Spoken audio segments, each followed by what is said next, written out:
साथियों नमस्कार, सभी को गुड इवनिंग। आप सभी का स्वागत करता हूं आपकी अपनी ऑनलाइन पाठशाला में। साथियों कल हमने राजस्थान भूगोल के अंतर्गत राजस्थान की जलवायु के बारे में पढ़ा था थोड़ा, और जलवायु के अंदर कहां तक पढ़ा दिया था मैंने, तो आपको कटिबंध तक पढ़ा दिया था कि राजस्थान के अंदर कौन कौन से प्रकार के कटिबंध पाए जाते हैं। तो मैंने आपको कल बताया था कि आपका जो राजस्थान है साथियों, इस राजस्थान में प्रमुख रूप से कितने प्रकार के कटिबंधों का विस्तार है। तो आपका उत्तर होगा राजस्थान के अंदर दो प्रकार की जलवायु पाई जाती है। राजस्थान के अधिकतर भाग में साथियों ध्यान रखना कौन से प्रकार की जलवायु पाई जाती है, उपोष्ण प्रकार की।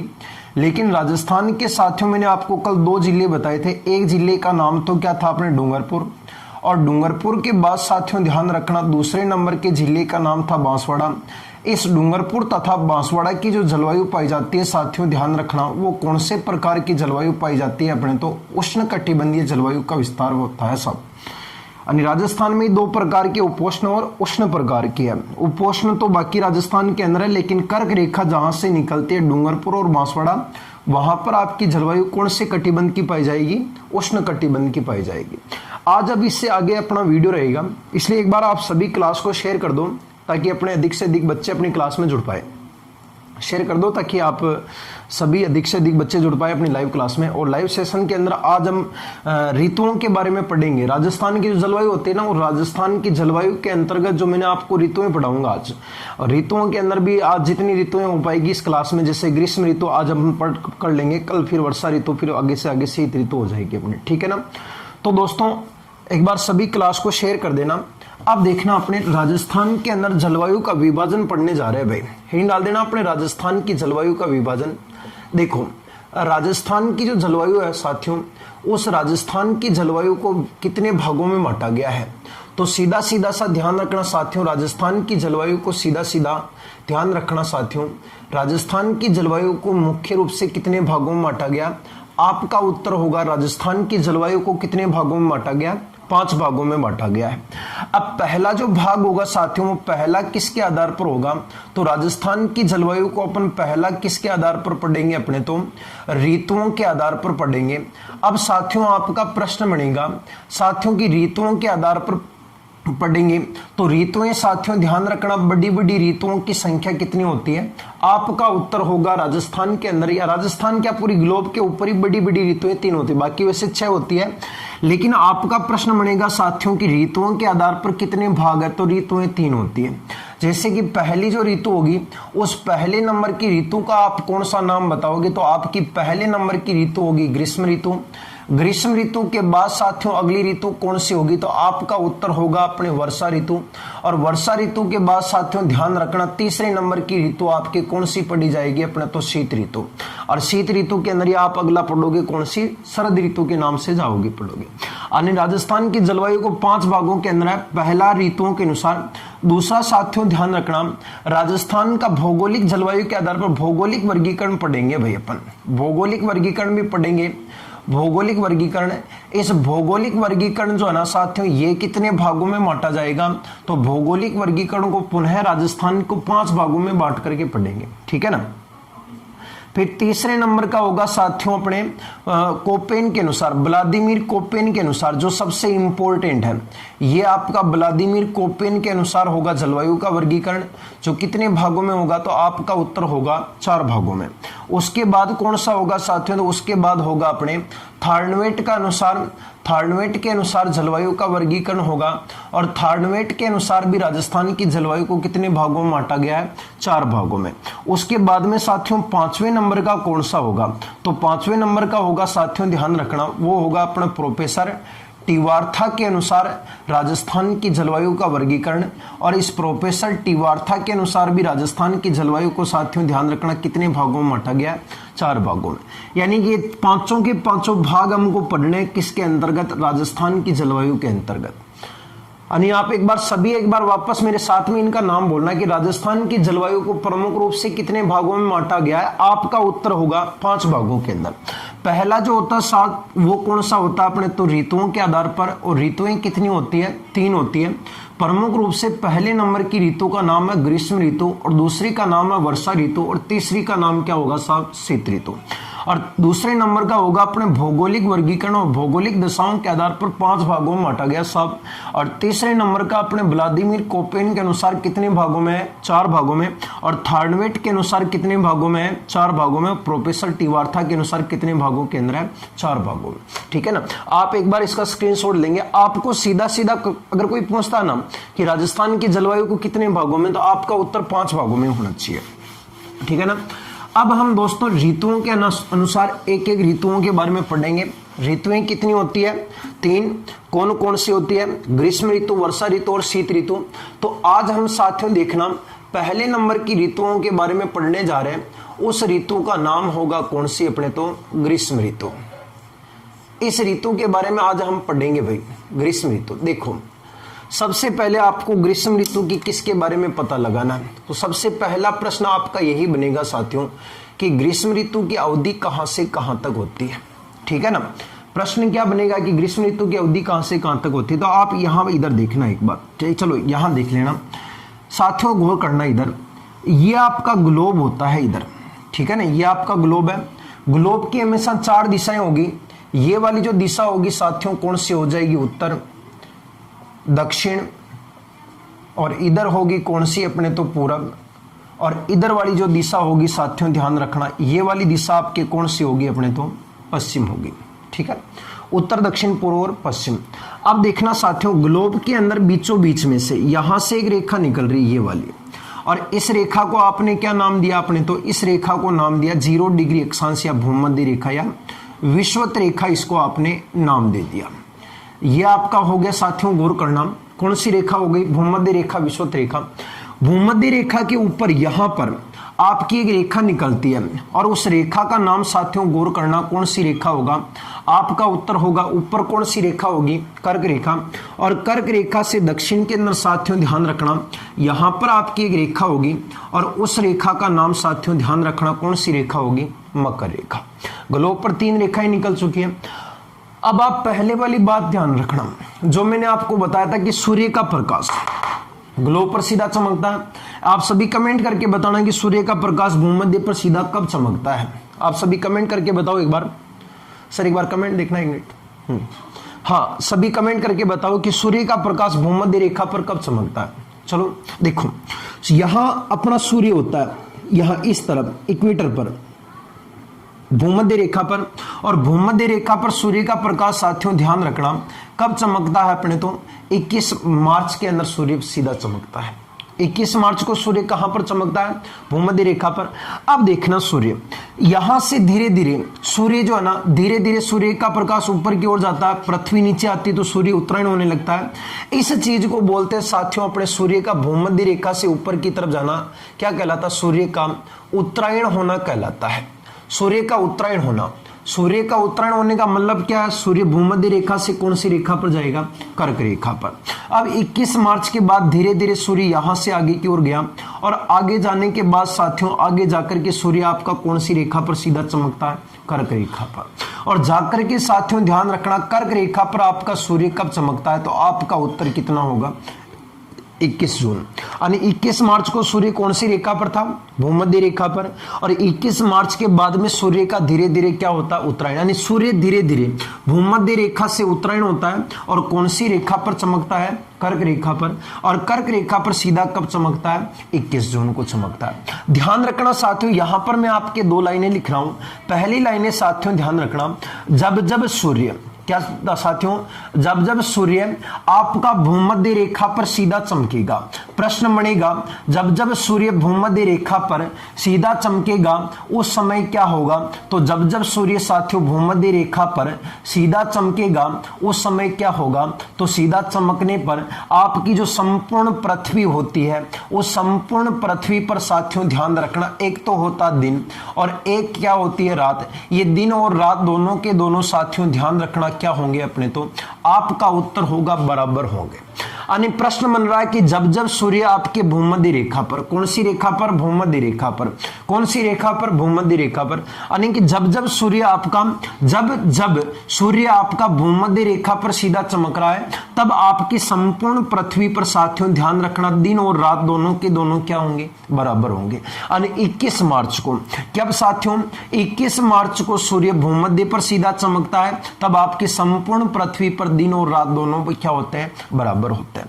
दूसरा प्रश्न में ये लिख रहा हूं साथियों कि जब जब सूर्य, कब कब साथियों, कि जब जब सूर्य साथियों आपके कर्क रेखा पर सीधा चमकेगा, कौन सी रेखा पर, कर्क रेखा पर सीधा चमकेगा, उस समय, जब जब सूर्य आपका कर्क रेखा पर सीधा चमकेगा, उस समय जो आपका पृथ्वी है, इस पृथ्वी के साथियों दो गोलार्ध है, दो गोलार्ध होते हैं। तो आपका उत्तर होगा साथियों कि पहला कौन सा गोलार्ध होता है, तो आपका उत्तर होगा साथियों, पहला तो होता कौन सा, अपने तो उत्तरी गोलार्ध होता है, और इसका दूसरा गोलार्ध कौन सा होता साथियों, पृथ्वी का, तो आपका उत्तर होगा दूसरे नंबर का गोलार्ध कौन सा बन जाता है, दक्षिणी गोलार्ध बन जाता है।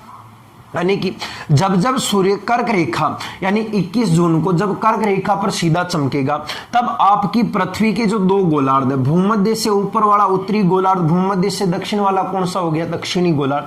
तो जो आपका उत्तरी गोलार्ध होगा, इस उत्तरी गोलार्ध में साथियों दिन तो क्या होगा, बड़ा, और यहां पर साथियों रात जो होगी वो रात सबसे क्या होगी साथियों, तो छोटी होगी। जबकि दक्षिणी गोलार्ध में 21 जून को आपका ध्यान होना चाहिए साथियों, में आपके 21 जून की बात कर रहा हूं, जब कर्क रेखा पर सूर्य का प्रकाश सीधा चमक रहा है। मैं आपको क्या बता रहा हूं, लाइन को समझना कि जब जब सूर्य कर्क रेखा पर सीधा चमकेगा, तब आपकी क्या कंडीशन बनेगी, तो आपके दो गोलार्ध, दोनों ही गोलार्धों के अंदर अपोजिट, एक दूसरे के विपरीत कंडीशन बनेगी। यानी पृथ्वी का दो गोलार्ध हो गया, एक तो उत्तरी गोलार्ध, अगर उत्तरी गोलार्ध में 21 जून को जब सूर्य कौन सी रेखा पर है, कर्क रेखा पर, तो उत्तरी गोलार्ध में 21 जून को दिन तो क्या हो गया, बड़ा हो गया, तो यहां की रात क्या होगी, छोटी होगी। तो अब इसका उल्टा कौन से गोलार्ध में होगा, दक्षिणी गोलार्ध में होगा या नहीं होगा, एक बार कमेंट करके बताना। होगा तो देखना, दक्षिणी गोलार्ध के अंदर यहां दिन, उत्तरी गोलार्ध में दिन बड़ा है, तो यहां पर आपका दिन तो क्या हो जाएगा, छोटा हो जाएगा, और यहां पर दक्षिणी गोलार्ध में यहां रात छोटी है, तो यहां दक्षिणी गोलार्ध में रात क्या हो जाएगी, बड़ी हो जाएगी। ये कौन सी तारीख की बात कर रहा हूं मैं, आपकी 21 जून की बात कर रहा हूं। यानी कि प्रश्न यही बन रहा है, जब जब सूर्य भूमध्य रेखा पर सीधा चमकेगा, तो पृथ्वी के ऊपर दिन और रात ये दोनों के दोनों क्या होंगे, बराबर होंगे।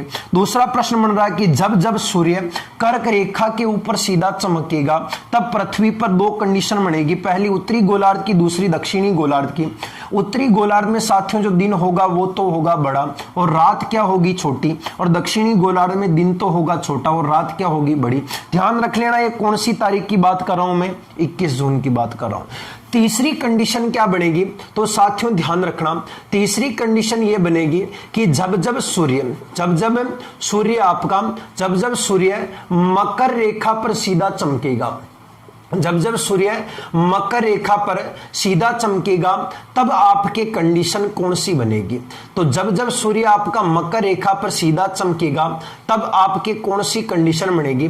तो वापस यहां की बात कर रहा हूं मैं, इस वाली रेखा पर, कभी ना कभी तो सूर्य यहां पर आएगा इस जगह पर, तो यानी जब जब सूर्य मकर रेखा पर सीधा चमकेगा, तो यहां पे वापस दो कंडीशन आएगी।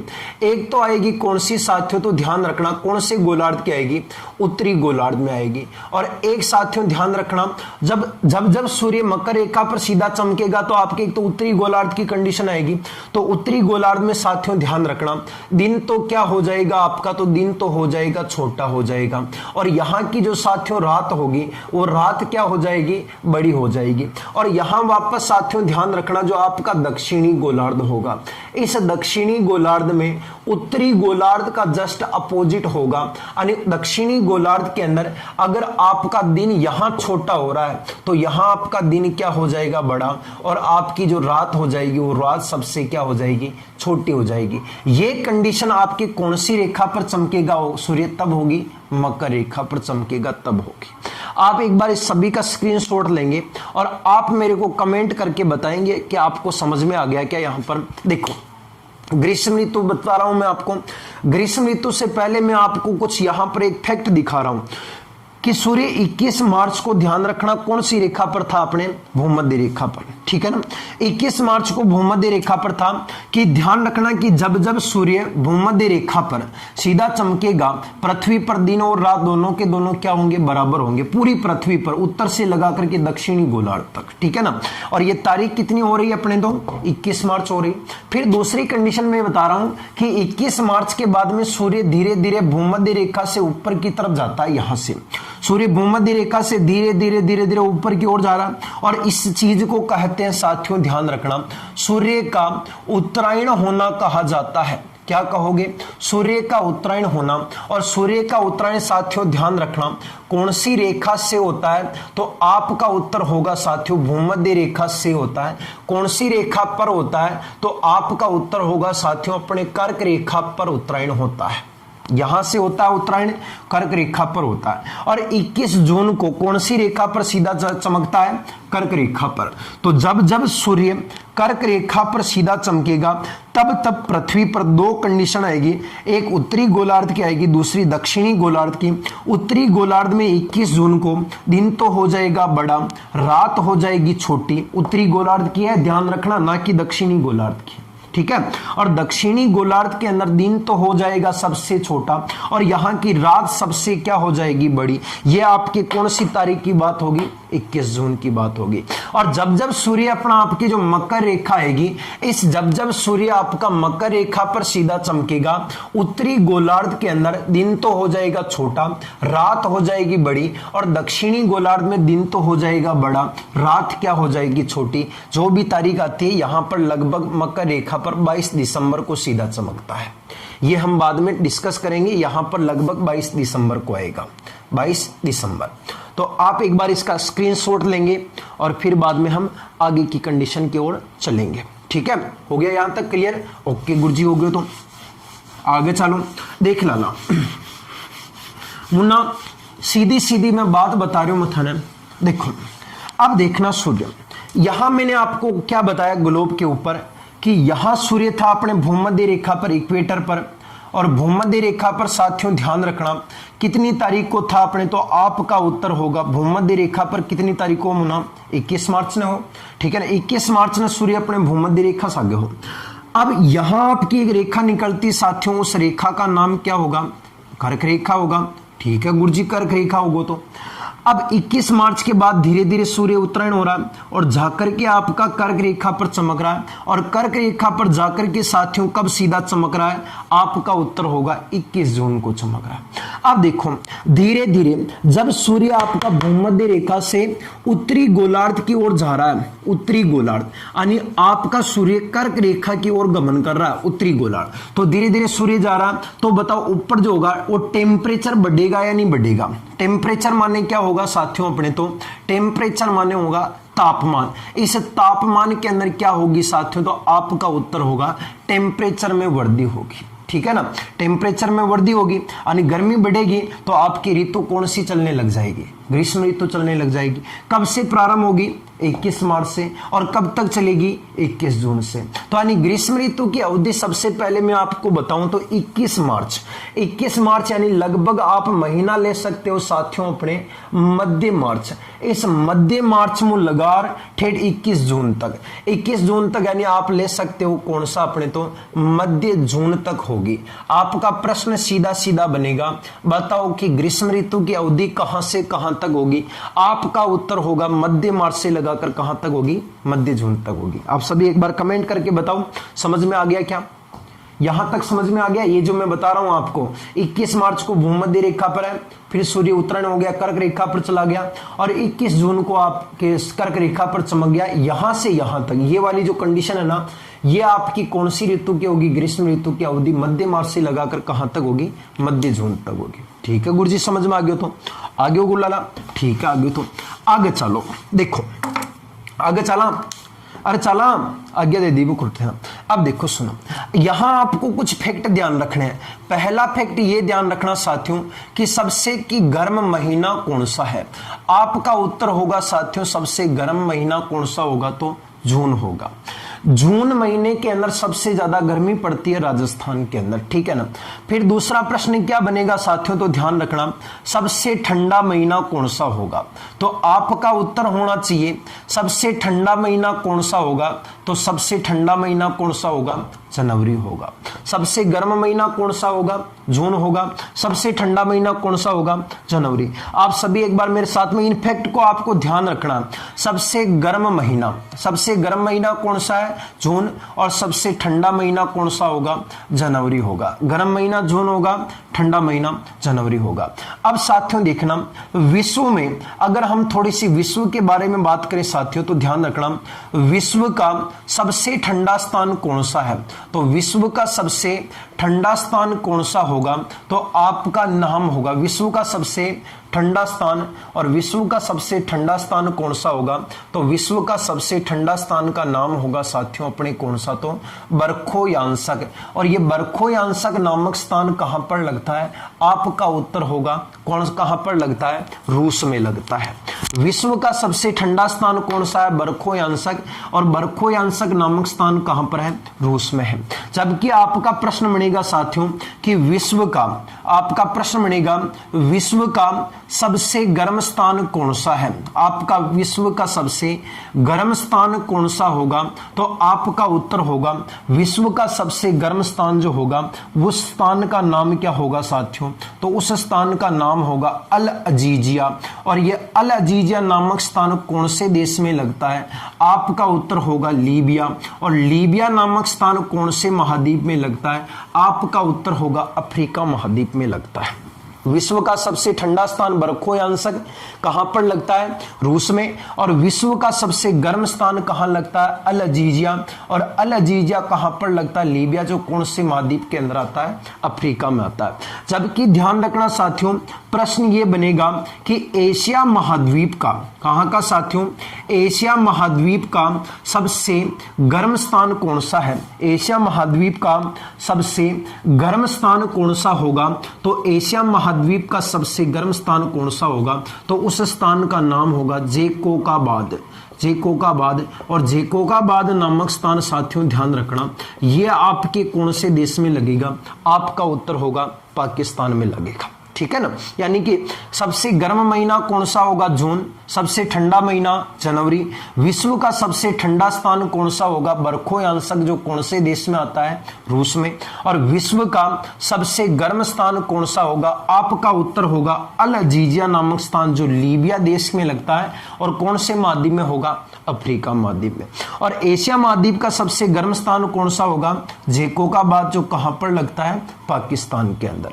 अब साथियों यहां पर आपको राजस्थान, एक बार स्क्रीनशॉट लेंगे आप सभी, ये जो मैं आपको फैक्ट लिखा रहा हूं, इन फैक्ट को आप सभी अपनी अपनी कॉपी के अंदर उतार लेना, क्योंकि ये बहुत ही ज्यादा इंपॉर्टेंट है। IMPORTANT, ठीक है लाला, हो गयो, आगे चला आगे नहीं चालो गुरुजी, ठीक है लाला, आगे चला।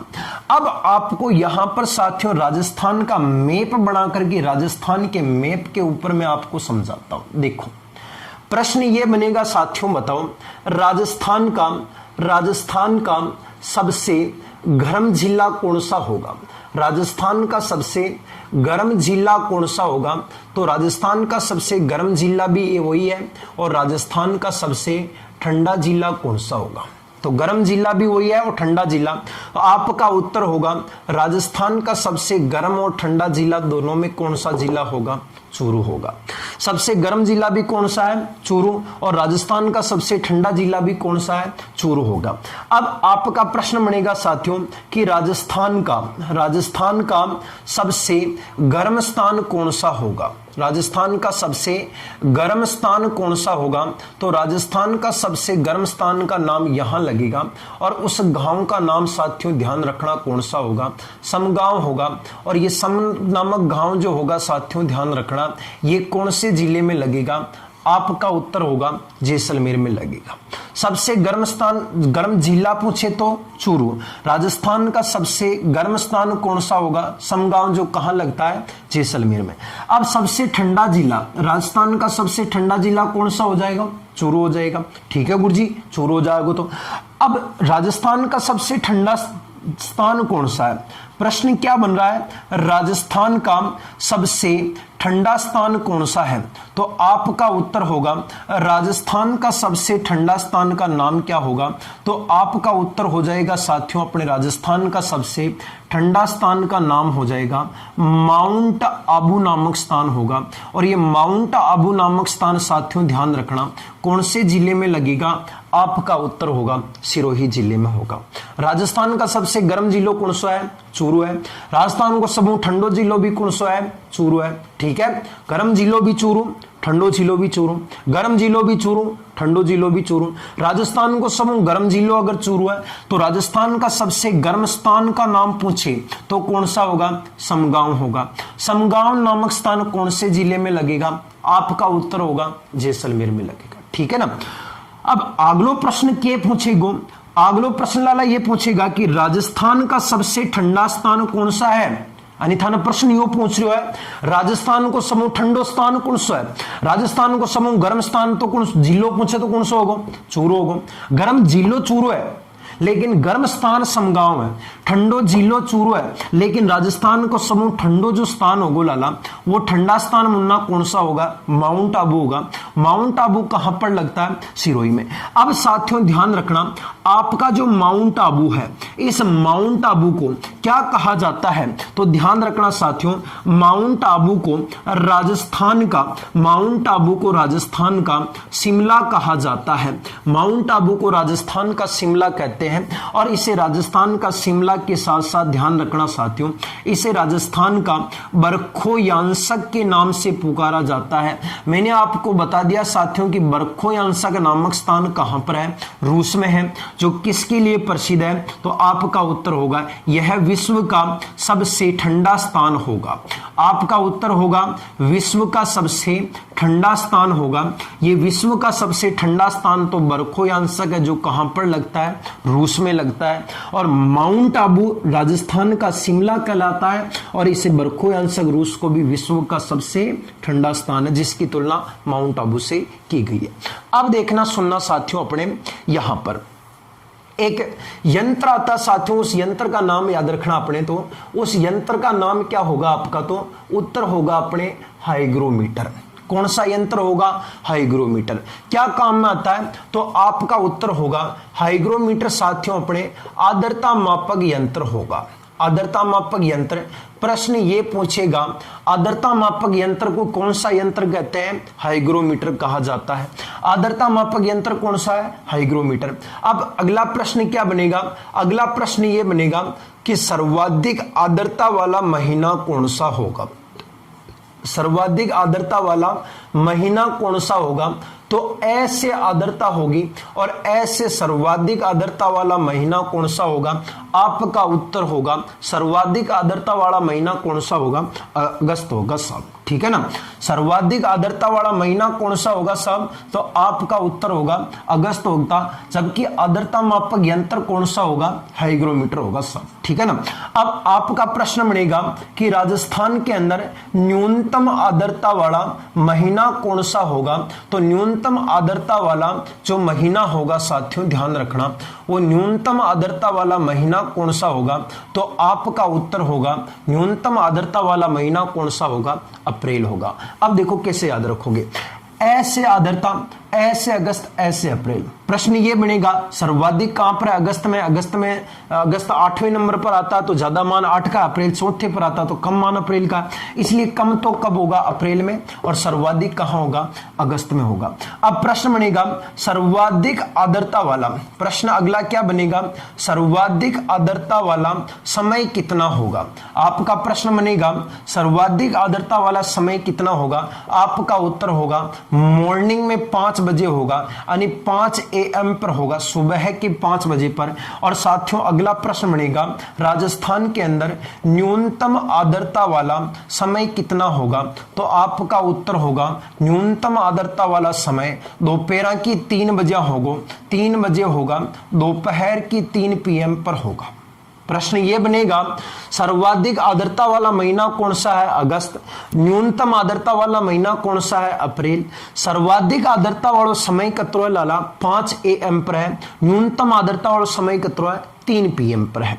सर्वाधिक आर्द्रता वाला समय कितना है? 5 AM पर है। न्यूनतम आर्द्रता वाला समय 3 PM पर है। सर्वाधिक आर्द्रता वाला महीना अगस्त और न्यूनतम आर्द्रता वाला महीना अप्रैल होगा। ठीक है गुरुजी, अप्रैल होगा। तो अगला प्रश्न क्या बनेगा? अगला प्रश्न ये बनेगा सर्वाधिक आर्द्रता वाला संभाग कौन सा है? तो आपका उत्तर होगा सर्वाधिक आर्द्रता वाला संभाग का नाम साथियों ध्यान रखना कौन सा संभाग होगा? आपका उत्तर होगा कोटा संभाग होगा। जबकि राजस्थान के अंदर ध्यान रखना साथियों न्यूनतम आर्द्रता वाला संभाग कौन सा होगा? न्यूनतम आर्द्रता वाला संभाग कौन सा होगा? तो न्यूनतम आर्द्रता वाला संभाग को नाम होगा लाला जोधपुर संभाग हो जाएगा। सर्वाधिक आर्द्रता वाला संभाग का नाम तो होगा कोटा संभाग और न्यूनतम आर्द्रता वाले संभाग का नाम होगा जोधपुर संभाग। अब आप सभी एक बार इसका स्क्रीनशॉट लेंगे और मेरे को साथ ही साथ में बताएंगे कि समझ में आ गयो कि नहीं आयो। आगे तो हाँ कर दो, नहीं आयो तो ना कर दो, फिर आगे चला। देखो आर्द्रता मापक यंत्र लाला कौन सा हो जाएगा? थाको उत्तर होगा गुरुजी हाइग्रोमीटर हो जाओगे। बिल्कुल सही है, हाइग्रोमीटर। आर्द्रता मापक यंत्र को नाम हो जाएगा हाइग्रोमीटर। सर्वाधिक आर्द्रता वाला महीना कौन सा होगा? अगस्त होगा साहब। और न्यूनतम आर्द्रता वाला महीना कौन सा होगा साहब? अप्रैल होगा भाई। सर्वाधिक आर्द्रता वाला समय कितना होगा? आपका उत्तर होगा 5 AM पर होगा। और न्यूनतम आर्द्रता वाला समय कितना होगा? 3 PM होगा। और सर्वाधिक आर्द्रता वाला संभाग का नाम क्या होगा? कोटा संभाग। और न्यूनतम आर्द्रता वाला संभाग का नाम क्या होगा? जोधपुर संभाग होगा। और सबसे गर्म जिला चूरू, ठंडो जिलो चूरू। गर्म स्थान तो होगो समगांव, ठंडो स्थान होगो माउंट आबू। माउंट आबू ने राजस्थान को के बोल रखियो लाला? शिमला बोल रखियो है। थारे सागे याद रखनो, थारा दिमाग में भेजा में उतर जानो। राजस्थान को शिमलो, राजस्थान को बरखो या अंशक किने बोलेगा लाला? माउंट आबू ने बोलेगा। ठीक है गुरुजी, हो गयो कि आगे चला। अरे परमिशन दे दिया करो रे लाला, कमेंट करके बताओ। मार साहब कमेंट पढ़ो 1 मिनट। ठीक है गुरुजी, चला आगे चलो भाई। देखो अब देखो, अरे भाई हमारे पास में कमेंट पढ़वा खातिर हमारे पास में मोबाइल को नहीं, बड़ा बान बिजी वीडियो है। ठीक है ना? हाँ ठीक है, चलो आगे चलो भाई गुरुजी। देखो अब थाने के ध्यान रखना है थाने लाला। अब राजस्थान के अंदर आते हैं अपने इस तरफ। ओ लाला था को राजस्थान है प्यारो सो राजस्थान। क्यों जोरदार बनो नहीं? ठीक है गुरुजी, जोरदार बने। तो अब देखना साथियों, इधर देखना। अब प्रश्न क्या बनेगा? राजस्थान में सर्वाधिक आर्द्रता वाला जिला कौन सा है? राजस्थान के अंदर सर्वाधिक आर्द्रता वाला जिला कौन सा होगा? तो राजस्थान के अंदर सर्वाधिक आर्द्रता वाला जो जिला होगा साथियों, उस जिले का नाम क्या होगा? तो जिले का नाम होगा साथियों झालावाड़ होगा। सर्वाधिक आर्द्रता वाला जिला कौन सा होगा? झालावाड़। राजस्थान के अंदर सर्वाधिक आर्द्रता वाला जिला झालावाड़ है। जबकि राजस्थान के अंदर साथियों राजस्थान का सबसे शुष्क जिला कौन सा होगा? राजस्थान का शुष्क जिला या न्यूनतम आर्द्रता वाला कह सकते हो, शुष्क जिला कौन सा होगा? तो आर्द्र जिला तो झालावाड़ है। और राजस्थान का सबसे शुष्क जिला कौन सा होगा? तो शुष्क जिले का नाम क्या होगा? जैसलमेर। देखो आदर जिलों पूछे तो झालावाड़ है, लेकिन थाने प्रश्न ये बनेगा राजस्थान का सबसे आदर स्थान कौन सा है? फिर आपका उत्तर होगा आदर स्थान का नाम तो होगा माउंट आबू, जो राजस्थान के कौन से जिले में लगता है? उत्तर होगा सिरोही जिलों। आदर जिलों पूछे तो झालावाड़, आदर स्थान पूछे तो सिरोही। उसी प्रकार से शुष्क जिला पूछे तो जैसलमेर और शुष्क स्थान पूछे तो आपका प्रश्न बनेगा राजस्थान का सबसे शुष्क स्थान कौन सा है? तो आपका उत्तर होगा शुष्क स्थान का नाम होगा फड़ौदी। और ये फड़ौदी नामक स्थान साथियों ध्यान रखना कौन से जिले में लगेगा? आपका उत्तर होगा जोधपुर जिले में लगेगा।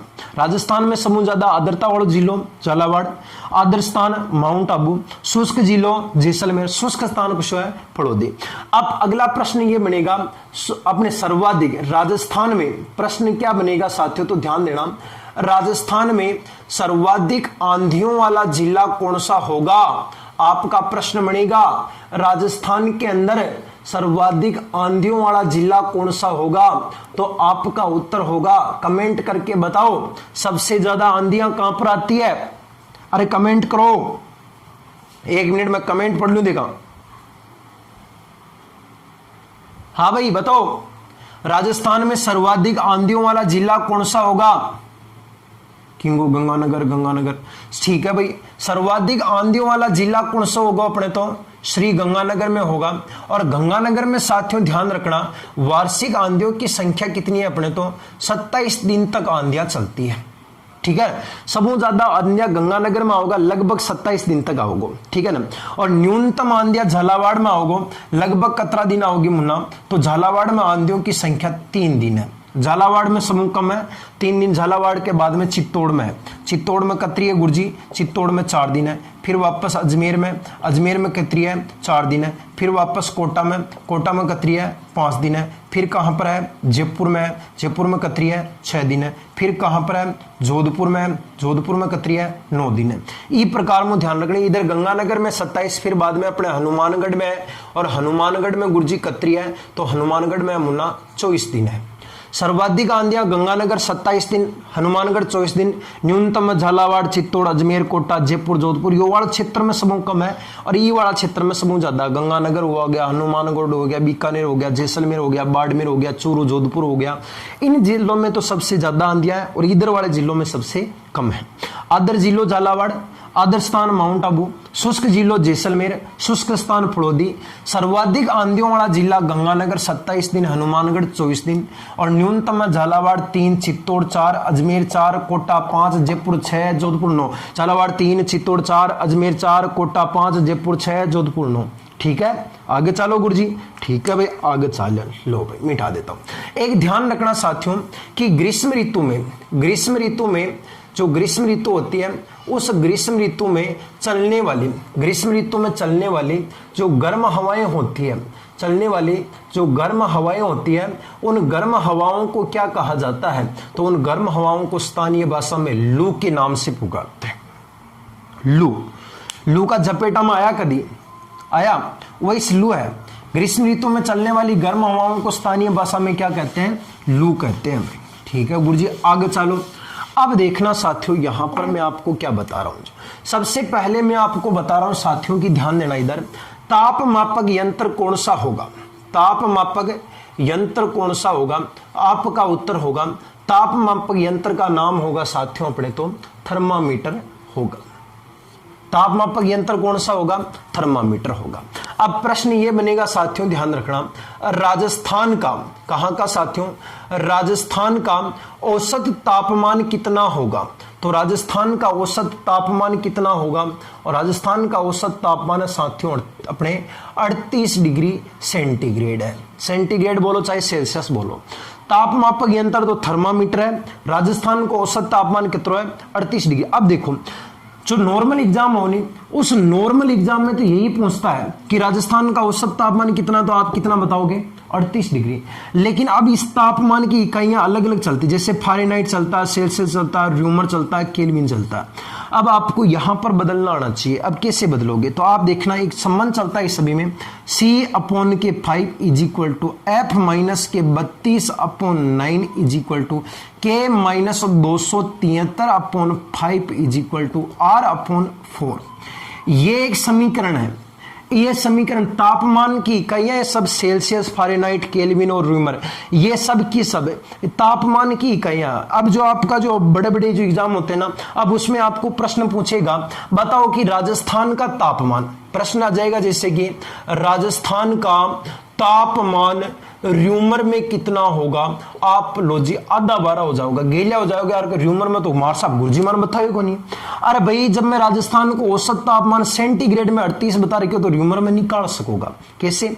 सी का मान कितना दे रखा है, 38, किसका मान निकालना, आर का मतलब र्यूमर ही होता है। तो यहां पर आपको संबंध लेना है, सी अपॉन के कितने हो जाएंगे 5, सी का मान दे रखा है, इज इक्वल टू आपको किस में निकालना, आर में निकालना, तो आर अपॉन कितना करोगे, 5 करोगे। नहीं आया समझ में। C का मान दे रखा, C/5 तो लिखना ही है। अब निकालना किस में है, र्यूमर में निकालना तो इज इक्वल टू कितना कर दोगे, आर अपॉन के 4 कर दोगे, 5 कर दो, सॉरी आर अपॉन के 4 कर दोगे। अब देखना यहां पर c का मान कितना दे रखा 38, तो यहां पर c की जगह पर कितना रखोगे 38, अपॉन के कितने करोगे, आप कहोगे गुरुजी 5 करोगे, ठीक है ना। इज इक्वल टू आर का मान निकालना तो आर के आर रहने दोगे, अपॉन कितने करोगे 4 करोगे।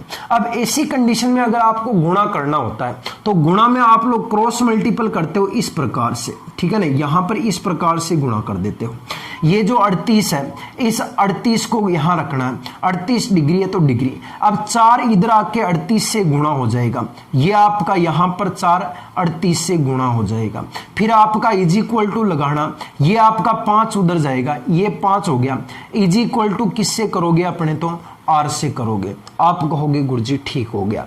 अब देखना यहां पर साथियों आपकी कंडीशन क्या बनेगी। अब यहां आप गुणा करोगे, 5 8 चौके कितना होगा, आपका उत्तर होगा गुरुजी 32 होगा। देखो 38 गुणा के कितने करने हैं 4, 8 चौके 32 के 2 हाथ लगे 3 और 4 त्रेरी कितनी होगी 12, 13 14 और 15, यहां पर आपका कितना हो जाएगा 152 हो जाएगा, ठीक है ना।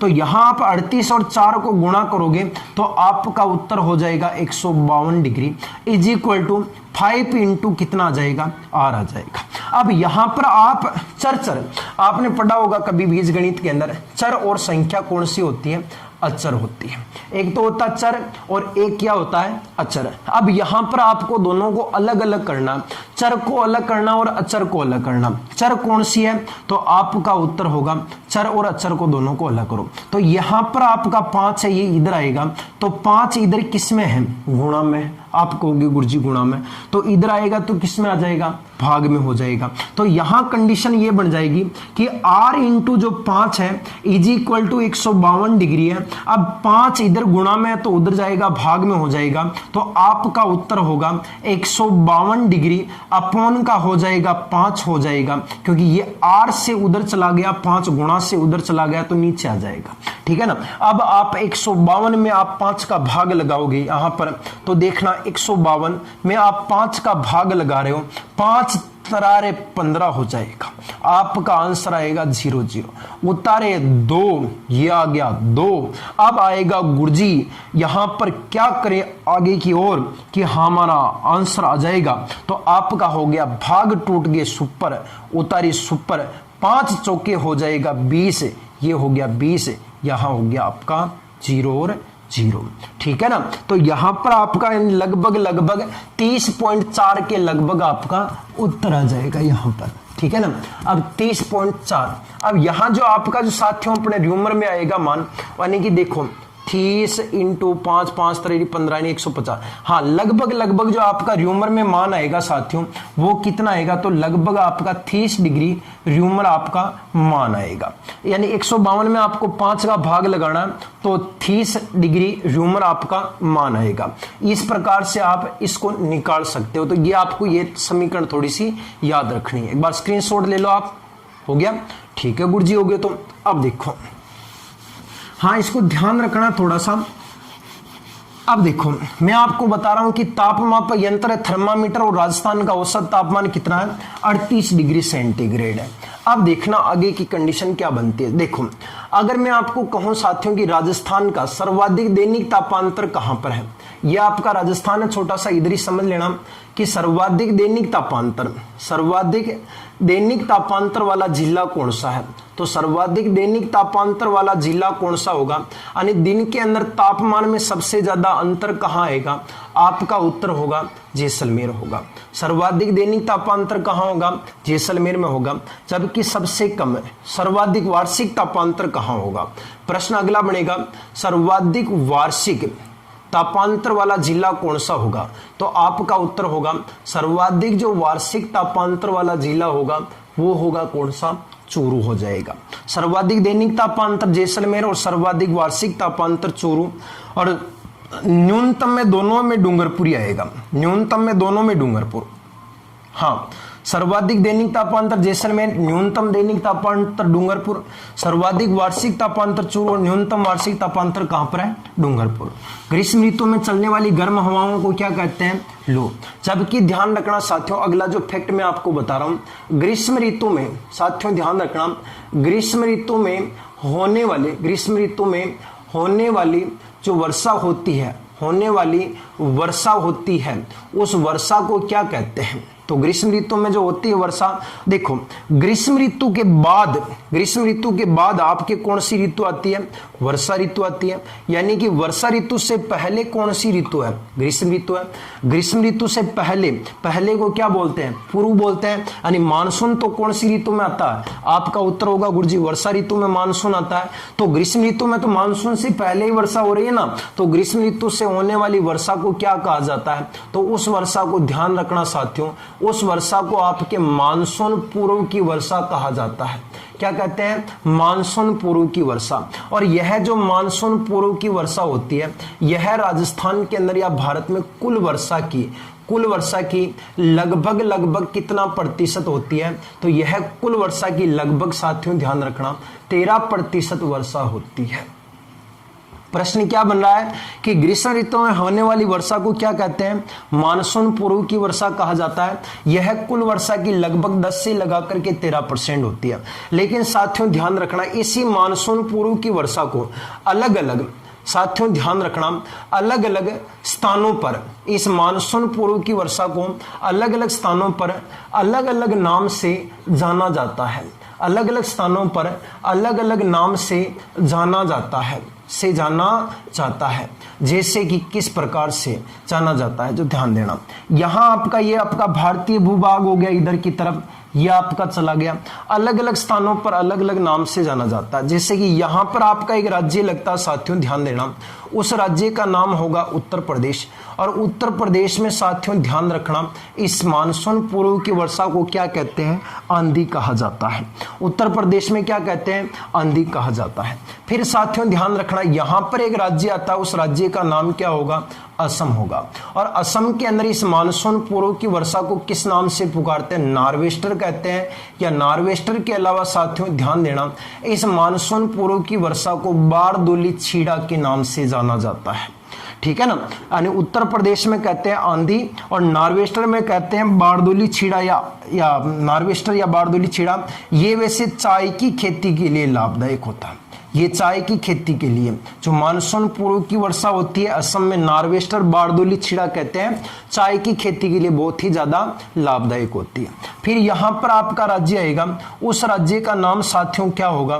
तो उसका नाम होगा पश्चिमी बंगाल। और पश्चिमी बंगाल में साथियों ध्यान रखना, इसे आप लोग काल बैसाखी के नाम से पुकारते हो।